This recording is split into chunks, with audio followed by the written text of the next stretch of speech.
नमस्कार दोस्तों, मैं अंकुर उपाध्याय स्वागत करता हूं आप सभी का आपके अपने YouTube channel share market analysis में। बाजार में स्टॉक स्पेसिफिक एक्शन काफी शानदार चल रहा है तेजी की तरफ। ऐसे में एक स्टॉक ऐसा बाजार में उतरा है कल से जो डेली बेस पे 5% टूट रहा है।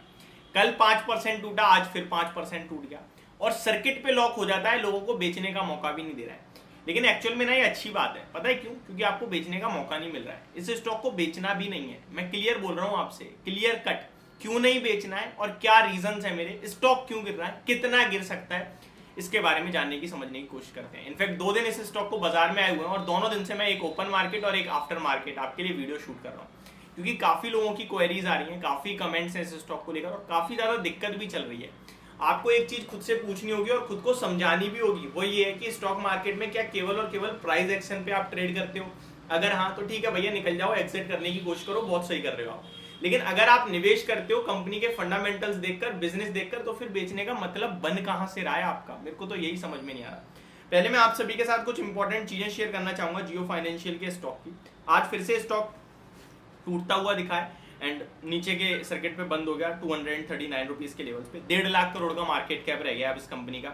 जो कंपनी का मार्केट कैप आपके लिए ऑलमोस्ट एक समय में 1.66 लाख करोड़ का था, वो अभी आपके लिए 1.5 लाख करोड़ का रह गया। पहले मैं आपको कुछ चीजें बताता हूँ। कंपनी का नेट प्रॉफिट FY23 में जो है 31 करोड़ का है, लेकिन उससे पहले मार्च में था 168 करोड़ का। एंड उससे पहले अगर आप मार्च 21 में देखें तो 123 करोड़ का था, 20 में देखें तो 230 करोड़ का था। इसमें सेल्स की बात की जाए तो almost similar kind of sale भी दिख रही है, लगभग 300-400 करोड़ की सेल है। अब ये 300-400 करोड़ की सेल पे कंपनी को जो वैल्यूएशन दिए गए वो लगभग 40,000 करोड़ के दिए गए, जो कि अपने आप में बहुत ज्यादा थे। डेफिनेटली रिलायंस का नाम जुड़ा हुआ है इसलिए दिए गए, बट 30-40 हजार करोड़ के वैल्यूएशन अपने आप में बहुत बड़ी बात होती है 300-400 करोड़ की सेल करने वाली कंपनी के लिए। यहाँ पे 1,20,000 करोड़ का मार्केट कैप तो एग्जैक्टली होना ही होना चाहिए था। वो इसलिए क्योंकि रिलायंस का 6.1% स्टेक जियो फाइनेंशियल था। अब वो अलग हुआ तो उसकी वैल्यू 17 लाख करोड़ के हिसाब से 17 लाख करोड़ का मार्केट कैप रिलायंस का था। 17 लाख करोड़ का मार्केट कैप में 6.1% का स्टेक देखोगे तो ये हो जाता है आपका 1,20,000 करोड़ के समथिंग का। तो ये तो होना ही था। 1,66,000 करोड़ के मार्केट कैप पे बाजार में जियो फाइनेंशियल का शेयर लिस्ट हुआ, जिसके हिसाब से 44,000 करोड़ का मार्केट कैप 46,000 करोड़ का मार्केट कैप आपको जियो फाइनेंशियल के बिजनेस को दिया आपने, जो थोड़ा ज्यादा था। अब वो घटकर कितना रह गया? 30,000 करोड़, क्योंकि 1.5 लाख करोड़ का मार्केट कैप रह गया है। 1,20,000 करोड़ तो इक्विटी है, किसकी? रिलायंस की, उसका तो मेरे को कोई वो ही नहीं है।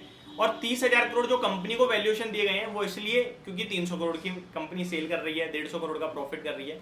ये डेफिनेटली अपने आप में थोड़े से ज्यादा है। अब सवाल ये उठता है कि आगे कितना टूट सकता है शेयर और क्या करें। देखिए, कितना टूट सकता है इससे पहले आपको ये समझना होगा ये टूट क्यों रहा है। देखिए, कोई रीजन नहीं है टूटने का, विदाउट रीजन टूट रहा है। थोड़े वैल्यूएशन ज्यादा थे, यही रीजन है।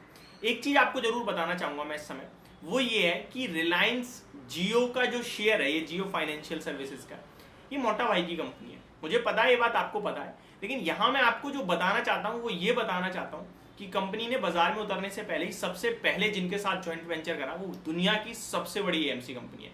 और कंपनी मेन कारोबार है एनबीएफसी का, यानी कि नॉन बैंकिंग फाइनेंशियल सर्विसेज का। और नॉन एनबीएफसी जो होते हैं ना, उनके लिए सबसे मेन क्या होता है? लोगों को पैसा लेंड करना, पैसा बांटना। अब जब पैसा बांटते हो आप तो पहले किसी से आप लेते हो, और जब लेते हो तो आपको भी ब्याज पे करनी पड़ती है। फिर आप जो कमाते हो वो ज्यादा इंटरेस्ट होता है, कम देते हो, बीच का प्रॉफिट आपका प्रॉफिट। लेकिन यहाँ इस जियो के लिए एक सबसे बेनिफिट वाली बात पता है क्या है? कि इनको पास पैसे की कमी नहीं रहेगी कभी। 1 लाख 1.25 लाख करोड़ का जो इनका इक्विटी है वो कभी भी किसी को भी गिरवी रखो, छोटी सी ब्याज पे आपको पैसा मिल जाएगा। प्लस रिलायंस से आप जब मर्जी पैसा ले सकते हो, तो आपके पास पैसे की कभी दिक्कत नहीं रहेगी। और ये अपने आप में सबसे बड़ा बेनिफिट होगा इस कंपनी के लिए, इस कंपनी के कारोबार के लिए। तो आने वाले समय में तो ये बड़ा धमाका करेगी कंपनी। तो मेरे को फंडामेंटली ट्रस्ट हो गया है, मेरे को ट्रस्ट हो गया है कि ये स्टॉक आगे तो धमाका करेगा ही, तो मैं होल्ड करूंगा। दूसरी और सबसे बड़ी बात, एक और चीज मैं आपके साथ जो शेयर करना चाहता हूं वो ये है, अगर आप अभी रिसेंट डेज में देखो तो निफ्टी और सेंसेक्स से बाहर का रास्ता दिखाया जा रहा है, जिसकी वजह से 3800 करोड़ की बिकवाली हो रही है। यहाँ पे कितने लोग ऐसे हैं जो ये मानते हैं कि आगे चलकर जियो फाइनेंशियल का शेयर बाजार में आएगा? वैसे ही ऑलरेडी ये भारत की 33rd यानी कि 33वीं सबसे बड़ी कंपनी बन चुकी है। भारत की 33वीं एक बड़ी कंपनियों में नाम आ चुका है। तो वैसे ही निफ्टी 50 का हिस्सा बन गया ये, लेकिन अभी नहीं है, क्योंकि स्टॉक मार्केट में जब आप निफ्टी का हिस्सा बनते हो उससे पहले आपको एफएनओ में होना जरूरी है। आप में कितना उतार चढ़ाव हो रहा है, कितने कॉन्ट्रैक्ट्स हो रहे हैं, कितनी आपकी फ्री फ्लोट है, शेयर में कैसा ट्रेड कर रहे हैं, वो सब देखा जाता है। तो वो सब चीज़ें आने वाले समय में डेफिनेटली होगी। जियो फाइनेंशियल के शेयर लोगों का फेवरेट बनेगा और आगे चलकर यहाँ लोगों का पैसा भी बनेगा। तो आप निवेशित हैं, निवेशित रहिए, कोई टेंशन वाली बात नहीं है। अब खरीदना कहाँ से, ये इंपॉर्टेंट है। 2 दिन और सर्किट लग जाए ना लोअर, तो टेंशन फ्री होके ले लेना, यानी कि यहाँ से 10% और ले जाए, जो कि फिर आपका 1.5 लाख का भी 10% गया तो कितना 1.5 लाख का 15,000 और कम हो जाएगा, यानी 1,35,000 करोड़ का मार्केट कैप रह गया कंपनी का। फिर मेरे पास खोने के लिए कुछ बचेगा ही नहीं, इसलिए मैं कह रहा हूँ वो बेस्ट लेवल हो जाएगा खरीदारी करने के लिए। ये मेरी तरफ से आपके लिए वीडियो, होप आपको समझ पसंद दोनों आई। Thank you so much for watching this video, have a great day guys.